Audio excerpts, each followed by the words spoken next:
kaget ya dok, ternyata lapas juga punya dokter gitu. Penyakit yang terkait dengan fungsi gerak. Dokter di tusuk ada kasus apa gitu dok?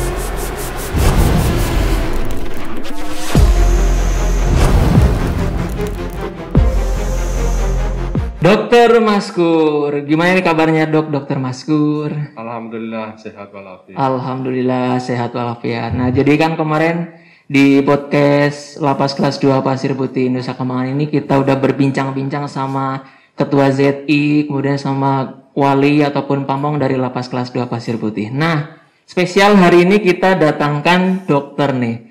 Jadi saya pribadi dok sebenarnya itu kaget ya dok, ternyata lapas juga punya dokter gitu ya dok. Ya, seyogianya memang harus ada dokter karena di lapas itu juga kita membina, melayani warga binaan. Otomatis mereka pun harus diberikan pelayanan kesehatan karena pelayanan kesehatan itu pelayanan dasar yang harus diberikan kepada warga binaan. Seperti itu dok. Kira-kira dokter ini udah berapa lama dok sebagai dokter di lembaga pemasyarakatan? Saya bergabung di lapas dari tahun 2008 sampai sekarang. Berarti berapa tahun dok? 13 tahun. 13 tahun, wah luar biasa sekali, sudah 13 tahun mengabdi di lembaga pemasyarakatan. Kalau misalkan di Lapas Pasir Putih itu sendiri udah berapa lama dok? Ya itu 13, dari awal saya tahun 2008 sampai sekarang. Dari mulai penempatan PNS 2008 sampai sekarang. Sampai sekarang Ya, berarti betul. 13 tahun ya dok? 13 tahun. Sangat luar biasa. Tapi dok, yang jadi pertanyaan adalah kalau misalkan yang kita tahu kan itu dokter-dokter umum ya dok yang ada di rumah sakit, di puskesmas. Nah bedanya nih antara dokter yang di rumah sakit sama yang di lapas itu bedanya apa sih dok? Jadi mungkin saya harus memberikan informasi bahwa sebetulnya pelayanan kesehatan terutama pelayanan medis di lapas atau di rumah sakit atau di puskesmas itu sama saja. Iya. Cuman bedanya memang di lapas itu kita harus lebih mendekatkan ke warga binaan karena warga binaan di sini nggak punya istilahnya itu jauh dari keluarga. Iya. Secara otomatis dari segi fisik ataupun mental kita harus memberikan pelayanan karena warga binaan juga mereka butuh sentuhan dari pembinaan atau mungkin dari kamtip dan sebagainya sehingga mereka itu bisa terarahkan dan dibina agar nantinya mereka setelah bebas menjadi orang yang bisa berguna bagi negara, nusa dan bangsa. Tapi kalau dari segi kesehatannya ya dok, misalkan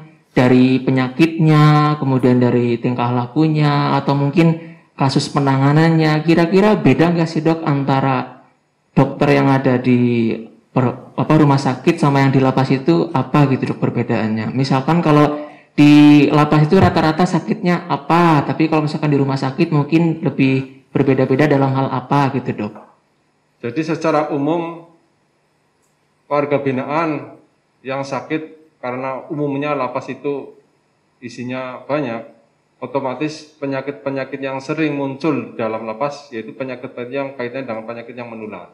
Contoh yang kecil misalnya ISPA atau penyakit kulit yang sering muncul karena penyakit itu gampang sekali menular dari satu orang ke orang lain. Oh, kalau misalkan seperti ini dok, kalau itu kan mungkin lapasnya mungkin yang isinya ada beberapa WBP ya dok. Tapi kalau misalkan di lapas Haikris itu kan isinya satu kamar satu WBP ya dok. Itu kan kemungkinan untuk tertular penyakit kulit itu agak bisa menurun. Nah sekiranya penyakit lain yang mungkin paling sering karena cuaca di sini yang agak berbeda karena di Nusa Kambangan berbeda dengan lapas-lapas yang ada di kota. Kira-kira apa nih dok penyakit yang sering dialami sama WBP yang ada di Lapas Pasir Putih? Jadi memang lapas Pasir Putih Haikris ini memang berbeda dengan lapas pada umumnya. Jadi memang dari pembinaan dan perlakuan warga binaan itu juga sangat mempengaruhi mental dan fisik warga binaan. Yang saya dengar katanya ada yang terkena kebas atau apa itu ya dok? Jadi sebetulnya kalau warga binaan di sini penyakit yang sering muncul itu adalah penyakit yang terkait dengan fungsi gerak. Karena memang Fungsi gerak. SOP di lapas ini memberikan warga binaan itu lebih banyak di dalam kamar. Secara otomatis memang muncul penyakit-penyakit terkait dengan anggota gerak. Oh ya, jadi kan memang karena high risk, one man one cell, satu kamar satu WPP. Jadi karena napiternya jarang berkeliaran keluar ruangan, makanya terkena penyakit kebas itu ya dok. Betul. Oh iya seperti itu. Lanjut dok, kalau misalkan selama pengabdian di lapas ini dok, apakah pernah ada suatu kejadian yang mungkin membuat dokter itu merasa ini, oh ternyata beda banget nih si dokter lapas sama dokter yang ada di rumah sakit. Kira-kira menemukan kasus atau kejadian apa gitu dok? Kalau kasus yang sebenarnya secara umum kasusnya sama. Cuman memang kasus di lapas ini ya secara otomatis karena di lapas Pasir Putih ini sesuai dengan standar high risk, otomatis penyakit yang muncul terutama penyakit-penyakit dengan mental. Penyakit otomatis mental, ya kita harus koordinasi dengan pihak rumah sakit, mungkin kita harus merujuk ke rumah sakit sehingga bisa ditangani lebih lanjut. Kalau kejadiannya dok, misalkan dokter pernah ya mungkin ada kerusuhan atau apa atau penusukan atau gimana dok, pernah nggak dok seperti itu dok? Soalnya kan saya pernah lihat nih di berita ada kasus dokter ditusuk, ada kasus apa gitu dok? Ya mungkin kalau di lapas kita minim sekali ya karena tingkat keamanannya juga tinggi. Oh iya. Tapi Jadi kalau walaupun di lapas umum ya, mungkin bisa terjadi karena di samping isinya banyak juga warga binaan di jam-jam tertentu dia bisa keluar artinya di halaman lapas sehingga bisa melakukan hal-hal yang mungkin di luar dugaan di luar dugaan petugas lapas. oh iya. Jadi karena memang high risk, satu kamar satu orang, jadi meminimalisasi adanya tindakan yang seperti itu ya dok, entah itu penusukan, kerusuhan dan lain sebagainya ya dok. Nah di masa pandemi ini ya dok, kira-kira apa gitu kiat-kiat yang bisa dokter sampaikan mungkin bagi penonton, sahabat pemasyarakatan semuanya mengenai pandemi COVID-19? Jadi memang COVID pandemi 19 ini semua berdampak. Di dalam lapas pun semua bisa kena pandemi COVID. Maksudnya bisa tertular penyakit COVID. Jadi perlu Anda ketahui bahwa sebetulnya di lapas pun tidak berbeda dengan penanganan di luar.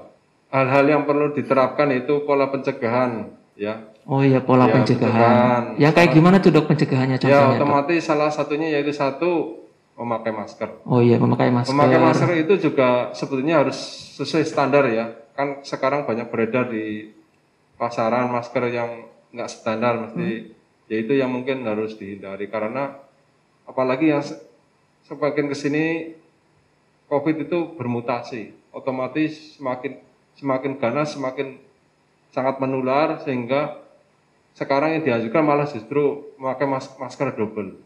Jadi supaya lebih aman lagi ya dok. Keduanya yaitu kita mencuci tangan dengan sabun, kemudian dibasuh dengan air yang mengalir. Itu juga salah satu untuk mencegah penularan karena tangan kita nggak tahu ada kuman yang menempel dengan tangan kita nggak menyadari sampai terhirup virusnya ke dalam saluran pernapasan. Iya seperti itu. Kalau misalkan gini dok, di lapas itu sendiri kira-kira pencegahan COVID-19-nya itu seperti apa dok langkah-langkahnya? Memang tidak jauh beda ya, bahwa pencegahan COVID-19 mungkin tidak jauh beda dengan di luar sana.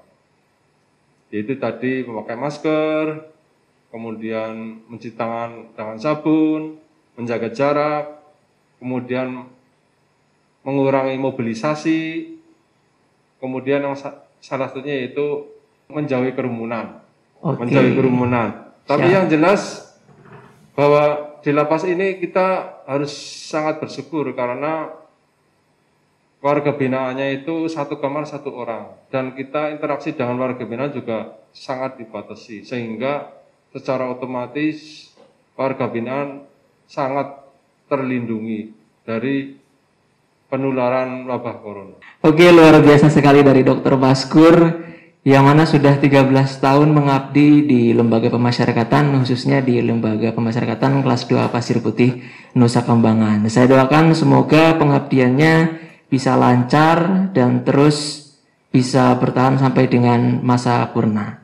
Amin, amin ya Allah ya Rabbal Alamin. Dan jangan lupa rekan-rekan semua untuk tetap jaga prokes supaya kita terhindar dari virus COVID-19. Pasir Putih pasti hebat.